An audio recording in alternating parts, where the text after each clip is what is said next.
Okay, so here goes. It was at the end of I'd worked my way up from temporary weekend reporter to general assignment reporter, then weekend anchor, then main anchor for 3 years. And at the end of my contract, I put a tape together and sent it to a friend of mine. His name was Fred Brown. Fred Brown worked in the talent negotiations department at ESPN.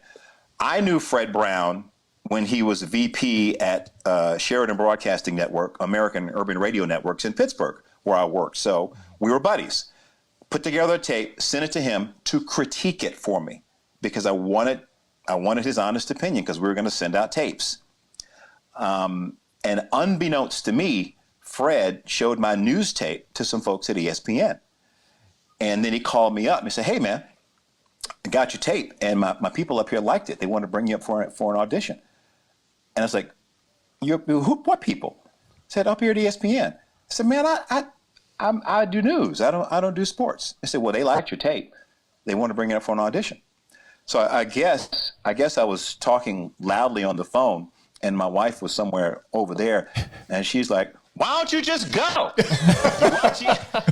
watch ESPN all the time anyway. Just go do the audition." So, Is that her in the background? Is she in the background? no, she's over. She's in the kitchen. She can't hear me. So I said, "Okay, fine. Well, I'll go and do the audition." And I didn't know, but they were bringing in 5 guys to fill one spot, and I was the third person that they saw. So I went in and met my producer, and she did the same thing that will come to be habit. They filled out the rundown, and I wrote everything and gave me a highlight.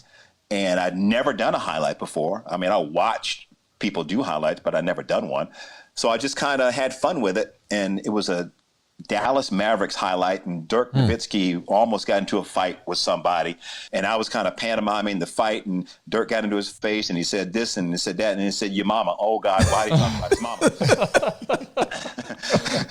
And whatever I did, they liked it. So I got off the set and interviewed with what felt like 17 or 18 people that day, and then went back to Pittsburgh, thinking nothing of it.